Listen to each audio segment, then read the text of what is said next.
আমি কি সুযোগ পেলাম? লাখো কোটি শুকরিয়া মহান রবের প্রতি, যিনি মহান সংসদে আমাকে কথা বলার সুযোগ করে দিয়েছেন। আমি ধন্যবাদ জানাচ্ছি আমার প্রিয় নেতা জনাব তারেক রহমানকে, যিনি মনোনয়ন দিয়ে আস্থা রেখে জনগণের ভোট নিয়ে আমাকে এখানে এসে কথা বলার সুযোগ করে দিয়েছেন। নোয়াখালী 5 আসন তথা কোম্পানিগঞ্জ, কবিরহাট, নিয়াজপুর, রশদিয়া অঞ্চলের মানুষের পক্ষে কথা বলার জন্য শ্রদ্ধার সাথে স্মরণ করছি শহীদ প্রেসিডেন্ট জিয়াউর রহমান, যিনি স্বাধীনতার ঘোষণা করেছেন, যিনি ঘোষণা না করলে এবং সরাসরি মুক্তিযুদ্ধ না করলে বাংলাদেশ হতো না এবং আমরা স্বাধীন হতাম না। আমি শ্রদ্ধার সাথে স্মরণ করছি আমাদের প্রিয় নেত্রী বেগম খালেদা জিয়াকে, যিনি সারা জীবন আন্দোলন করতে করতে জীবন দিয়েছেন, প্রমাণ করেছেন জীবন বাংলাদেশ আমার, মরণ বাংলাদেশ। মাননীয় স্পিকার, আজকে আমার অঞ্চল নোয়াখালী 5 আসন, কোম্পানিগঞ্জ, কবিরহাট এবং নিয়াজপুর, রশদিয়ার মানুষকে গভীর কৃতজ্ঞতা জানাই। তারা আমাকে 1.5 লক্ষের কাছাকাছি ভোট দিয়ে আমাকে এখানে তাদের প্রতিনিধি করার জন্য পাঠিয়েছেন। এরপরে আমি মাননীয় স্পিকার, আমি আমার এলাকার কতগুলো জাতীয় ইস্যু যদি সুযোগ পাই বলবো। আমার এলাকার কিছু কথা বলার চেষ্টা করছি। মাননীয় স্পিকার, আমার এলাকার নদীর পাড়ের মানুষ আমি। নদীর পাড়ের নদী ভাঙ্গনে গত 24-এ ভয়াবহ বন্যায় আমার অঞ্চলের মুসাফির রেগুলেটর পানির তলিয়ে যায়, হাজার হাজার মানুষ নদী গর্ভে বাড়িঘর বিলীন হয়ে যায়, হাজার হাজার মানুষ রাস্তায় পড়ে যায়। সে অঞ্চলকে আমার মাননীয় পানি সম্পদ মন্ত্রী কয়েকদিন আগে মাত্র সরকার গঠনের 15 দিনের মাথায় উনি সরজমিনে দেখে আসছেন এবং সেখানকার জনগণের যে কান্না উনি দেখে আসছেন। আমার বক্তব্য হচ্ছে, নদীর পাড়ের মানুষকে যদি দ্রুত পদক্ষেপ নেওয়া না হয় তাহলে এই বর্ষায় আরও হাজার হাজার মানুষ নদী গর্ভে বিলীন হয়ে যাবে।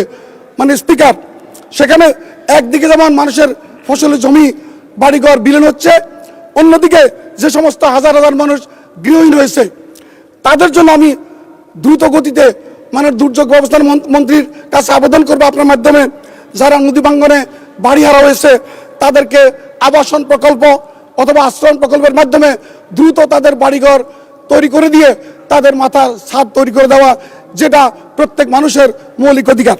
মাননীয় স্পিকার, আমার অঞ্চলে 2টা উপজেলায় 2টা হাসপাতাল আছে, 50 শয্যা বিশিষ্ট। হাসপাতালগুলো নিজেই রোগীর মতো অবস্থায় আছে।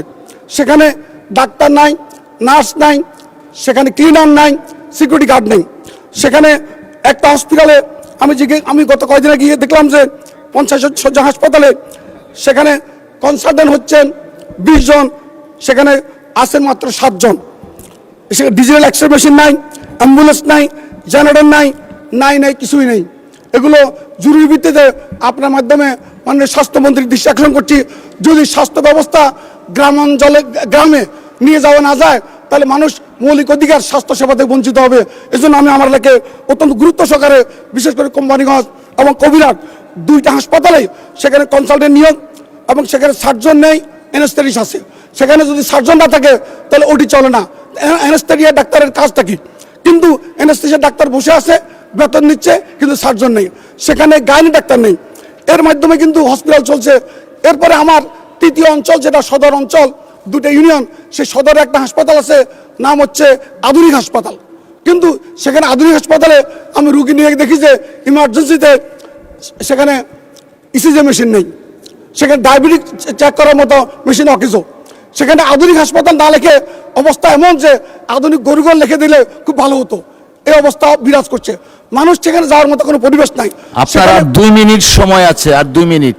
স্পিকার, দয়া করে আমি নতুন এই অঞ্চলে, আমি যে অঞ্চল থেকে আসছি সে অঞ্চলের মানুষ বঞ্চিত, মেহরবানি করে আপনি 4 মিনিট বাড়া দিবেন। আপনি দয়ালু মানুষ, বেশি কঠিন হবেন না ইনশাআল্লাহ। মাননীয় স্পিকার, আমার অঞ্চলে মানে শিক্ষামন্ত্রীর কাছে আপনার মাধ্যমে আবেদন করতে চাই। আমার কোম্পানিগঞ্জ সরকারি কলেজ এবং কবিরহাট সরকারি কলেজে 3500 ছাত্র একটা কলেজে প্রায়, কিন্তু সেখানে বেশিরভাগ শিক্ষক পদ শূন্য। সেখানে শিক্ষকদের জন্য পদায়ন সৃষ্টি করে, সেখানে লেকচারার পদ থেকে প্রমোশন হলেই অন্য জায়গায় চলে যায় পদায়ন। অথচ ওই কোম্পানিগঞ্জ কলেজে অনার্স আছে কিন্তু শিক্ষক নেই, হাজার হাজার ছাত্র শিক্ষকবিহীন। এই কলেজ দেখে লাভটা কি? সেজন্য সরকারি কলেজে শিক্ষক পদায়নের জন্য আমি জোর দাবি জানাচ্ছি। মানে স্পিকার, আমি এরপরে বলতে চাই, মানে পরিবেশ মন্ত্রী যিনি আমার এলাকার একেবারে পাশে, জলবায়ু পরিবেশ মন্ত্রী, সেখানে মাটি কাটা, সেখানে বালি মাটি অবৈধ কাটা এবং মাদক বন্ধ করার জন্য এর আগে আমি বলেছিলাম যে সেখানে জরুরি ভিত্তিতে এগুলো যদি পরিবেশ ঠিক রাখতে হয় তাহলে মাটি কাটা, অবৈধ মাটি কাটা, অবৈধ বালি উত্তোলন এবং নদীকে ড্রেজিং করা যদি বন্ধ করা না যায় মানুষের এলাকার যে পরিবেশ ভারসাম্য নষ্ট হবে। এবং সেখানে 30 টনের অধিক ড্রাম ট্রাক বলে সে ড্রাম ট্রাক দিয়ে একদিকে রাস্তা নষ্ট করছে, অন্যদিকে মানুষ অসুস্থ হচ্ছে। মানে স্পিকার, সেখানে বেশিরভাগ বাংলাদেশে আজকের ব্যাংক বিমা ধ্বংসের মুখে। ব্যাংকের অবস্থা কি, বিমার অবস্থা কি, শেয়ার বাজার অবস্থা কি আপনারা জানেন? সেখানে ধর্মেশ নামক এক সালমান রহমান যার সিন্ডিকেটে 96 সালে বাংলাদেশের শেয়ার বাজার লুট হয়ে যায়, হাজার হাজার কোটি টাকা এখান থেকে চলে যায়।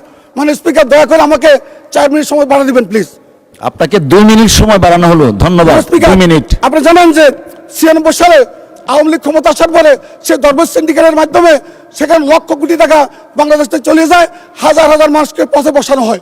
আবার সেখানে একসাথে বিএনপি সরকার ক্ষমতা আসার পরে সেখানে যে উদ্ধার করা হয়, শেয়ার বাজারকে আবার স্বাভাবিক করা হয়।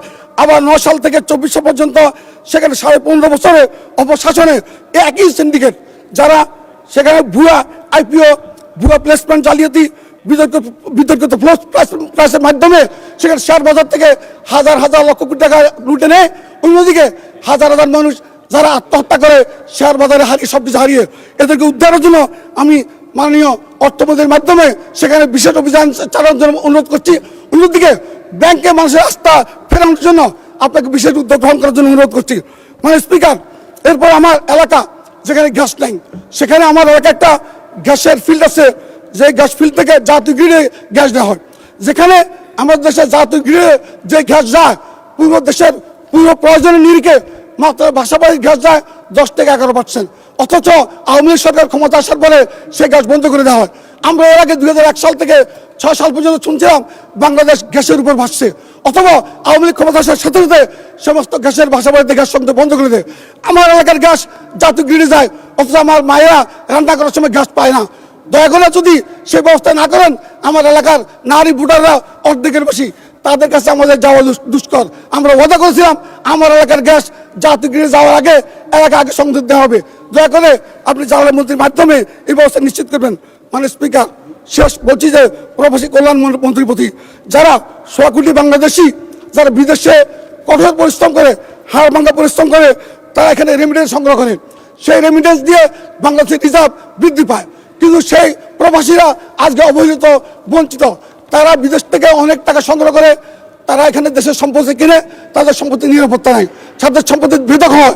একদিকে বাংলাদেশে তারা সম্পত্তি বেদক হয়ে যায়, অন্যদিকে তারা যখন বিদেশে তারা সঠিকভাবে তার। ধন্যবাদ মাননীয় সদস্য।